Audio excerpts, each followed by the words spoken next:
Hello, I'm Vanessa Harding and I'm Chair of the Historic Towns Trust.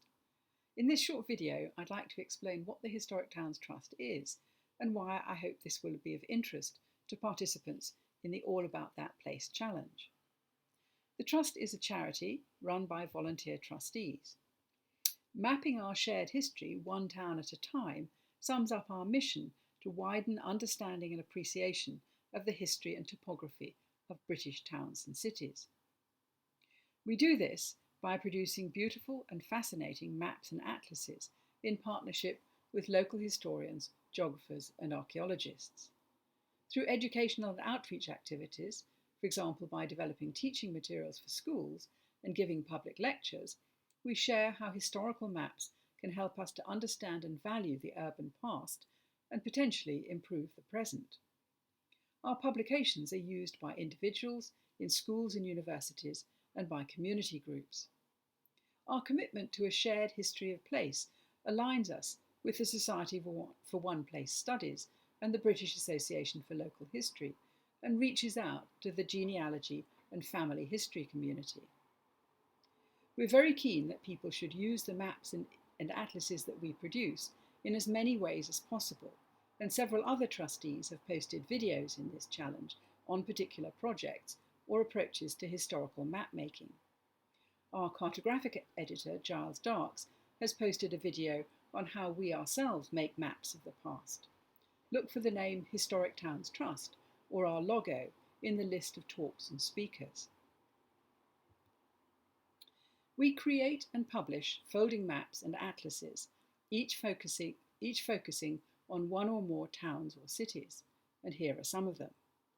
So far, we've covered 23 towns or cities, but we have ambitions to increase the scale and speed of production, as I'll explain in a moment. Our maps are folded single-sheet maps like Ordnance Survey maps. The map itself is at the Ordnance Survey scale of 1 to 2,500, or about 25 inches to the mile. On the reverse is a street directory or gazetteer, plus illustrations and short text boxes on various topics. So together they provide an engaging introduction to the history, development and present appearance of the town or city. Our atlases include the same large-scale map, but also smaller maps to show the town's development over time or to highlight particular features. They contain a substantial essay on the history of the town and more illustrations and a fuller gazetteer. Currently, all our publications are in hard copy, obtainable from any good bookstore or online retailer. However, since they're created digitally, we can and do make data available to partners and others as needed. Typically, our maps show past and present together. This is, after all, the way in which we experience towns and cities today. The modern scene includes surviving buildings, ancient street lines, historic place names, and commemorations of past events and people. Our maps are based on an Ordnance Survey map of the late 19th or early 20th century, and to this are added historical features, including some that have disappeared.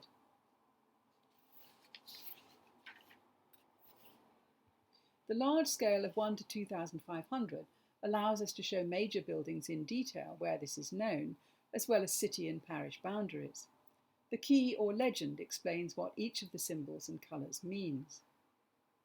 Natural and man-made topographical features that underlie the modern townscape are marked, including watercourses, some of which have long since disappeared. And with the help of a street directory or gazetteer keyed to the map, the reader can find addresses and locate buildings, events, and activities from the past. The actual process of creating a map, turning information into cartography, is directed by the Trust cartographic editor Giles Darks, and he's made a video for the series explaining that process in greater detail with examples. So far, we've covered 23 towns and cities with maps or atlases. This map locates the towns we've already covered and also the places where we're currently working on a mapping project.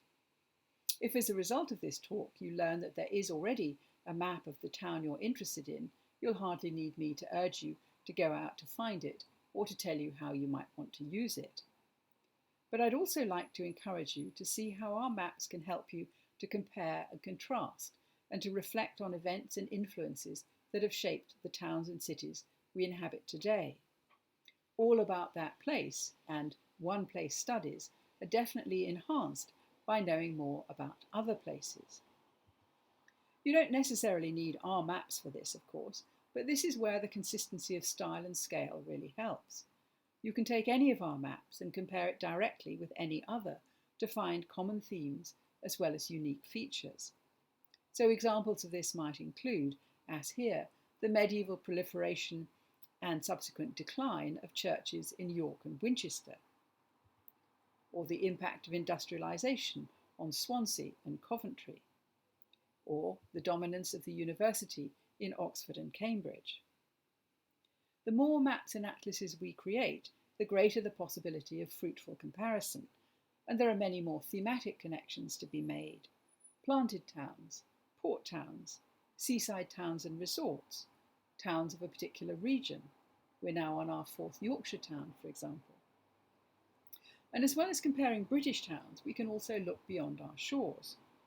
Our publications are part of a wider network of European town atlases under the umbrella of the International Commission for the History of Towns. This was founded in the aftermath of the Second World War to record, compare, and promote understanding of Europe's urban past. We have close links with the Irish Historic Towns Atlas based in Dublin, including joint events and conferences and the sharing of expertise and experiences. The Norman and English influence on Irish urban settlement makes for particularly interesting and informative comparisons. If we haven't already covered your town, then perhaps you should encourage us to do so. Our long-term aim is to create a map or atlas for every historic town or city in Britain, with an interim target of at least one publication for every county and up to 50 new atlases by 2050. As the map shows, there's still a long way to go to realise this, so we're looking for new projects and partners.